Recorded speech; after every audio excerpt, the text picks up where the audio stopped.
guys, it's Kay. Welcome back to my channel. Or if you're new here, hello, my name is Kay. I'm a professional home organizer and musician here in Boston, and I am here to inspire you to live a more organized life. About a month ago, I did a review on Marie Kondo's Netflix series called Tidying Up, and that video performed very well. You guys love that video. I got a few comments saying that I was like using her name for views and that like I was desperate or something like that. By the way, yeah, girl, I've unblocked you, so you can leave comments on my video. Go ahead, come on back with the comments. However, a bunch of you really liked that video, and I actually have some thoughts, more thoughts, about, not particularly about the series, but from the media fallout from the series and what's happening around that and what I've actually found, and I just have some things I want to get off my chest, and I'm talking to you guys about those today. First, I know you guys want to see Clover. I know I can't have a video without Clover in it. Here's the man himself. Here's the Clover Bean. Clover James, say hello. Hello to the people.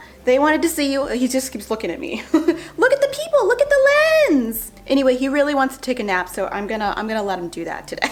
Okay, you've done good. Thank you. So unless you've been under a rock or something like that, I have not been the only person talking about this series. There have been dozens of articles in all kinds of publications, New York Times, Atlantic Magazine, CNN. Everyone is talking about Tidying Up. It is huge right now. I think the decision to release it on January 1st was very, very good on Netflix's part. I always like to take advantage of that because if you didn't know, January is National Get Organized Month. So that's kind of everyone's doing their resolutions and all that stuff. So it's a great time to put out that sort of message that like you can get your home organized too. I don't think Netflix has released their viewing information, but Tidying Up I think has done very well. Very, very well. My personal thing that is my favorite result of the show is all the memes.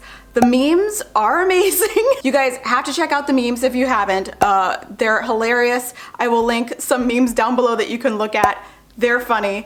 I love it. Memes are probably my favorite thing since the internet was invented. I mean, because people are hilarious. We love memes. Memes, love them. One of the main things I wanted to talk about since the show came out was how some mainstream articles seemed to be either intentionally or unintentionally diminish the value of having an organized home or diminish the value of a service, a professional organizing service, and those who provide that service. Having been providing an organization service for at least 7 years now, I can attest that my service has value. Yes, it is a luxury service. Yes, we live in a first world where there is an excess of stuff, and it's a great problem to have, right? You have too much stuff.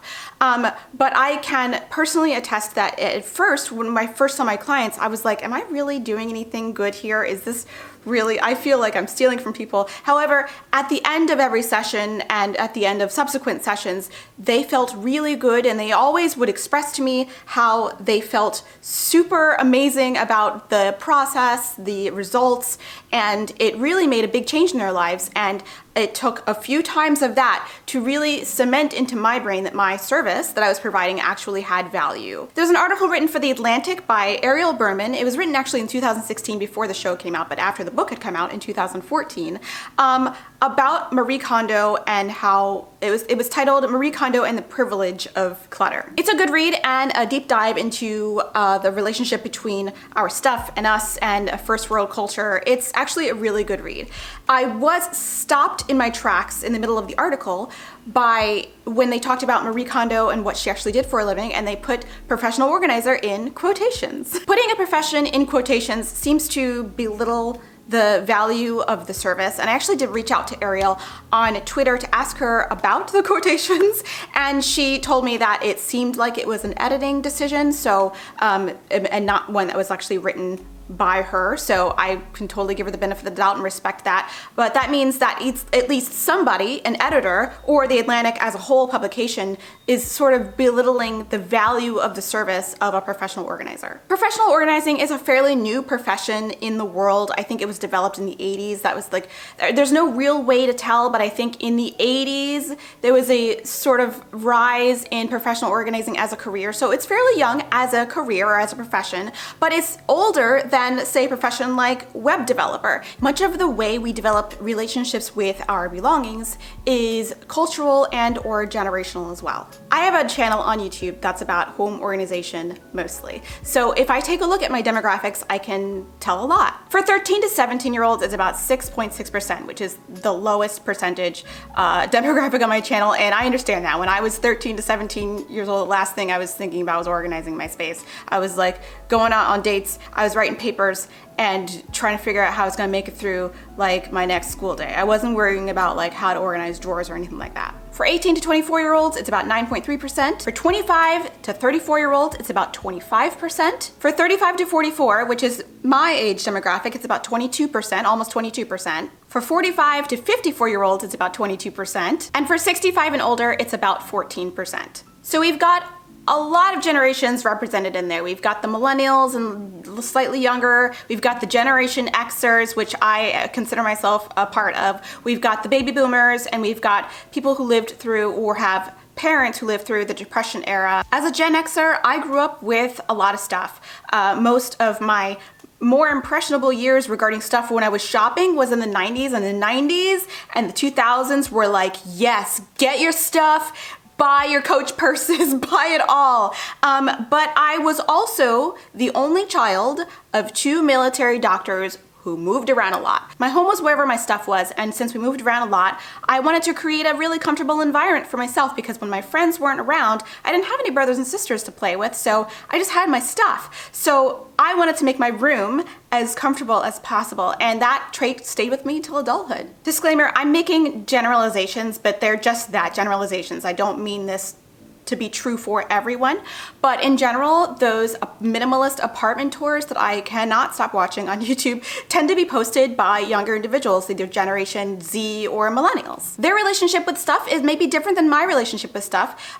They want to prioritize experience over possessions, and I think that's a great attitude. Again, I want to just say that this is not true for everyone. A lot of the people that you see having issues on, I guess, clutter shows like Hoarders or Clean Sweep, if you guys used to watch that show, tend to be older because they had parents, they had either lived through or had parents who lived through the Depression and post-war era, where if they needed to get rid of something that they considered to be clutter, they deemed to be clutter, they didn't know whether or not they could replace it if they need to replace it. They didn't know if there was going to be the means there. And that mindset has stayed with them or has been passed on to their children. So it's really hard to get rid of stuff if you have the mindset that you might not be able to replace it if you need it someday. And again, most people who experience the discomfort of clutter live in a first world privileged society. Let's just call it what it is. But that doesn't mean the stress that it creates, the real stress that it creates, should be diminished or dismissed.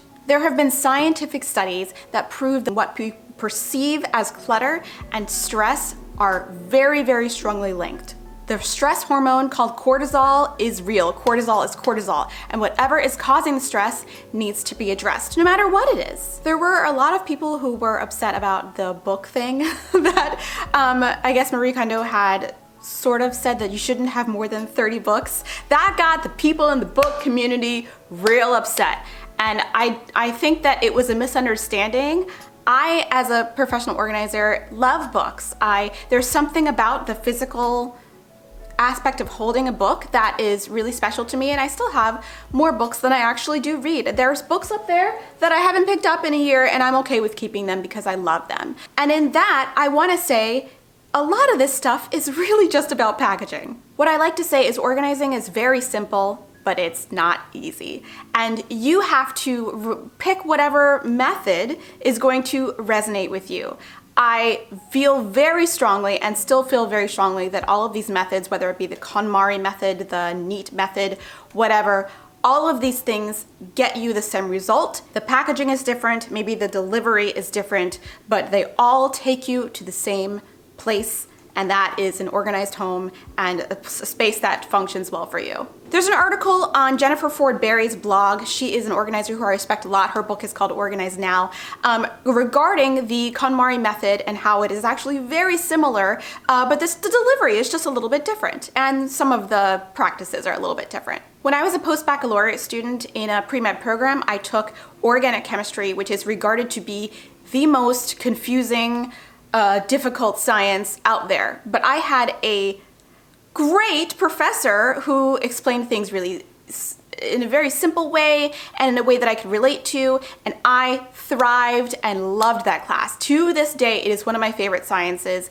and it had everything to do with the presentation and the packaging. My mom, who is an ophthalmologist, had to take the same prerequisite course that I did, and she said it was awful because she had a professor who was very boring. So packaging is very important. It can make the difference between getting an A in class and dropping out. For example, I said in my last video that I didn't really do the whole thanking of the items before I decided to get rid of them or encourage my clients to get rid of them. And then once I thought about it a lot, I actually do something very similar, but I do it at a different point in the process. I like to encourage my clients to do something that I call mindful shopping. So when you're out shopping, when you're out just browsing and you see something, there's a number of thoughtful steps to go through before you actually decide to purchase the item.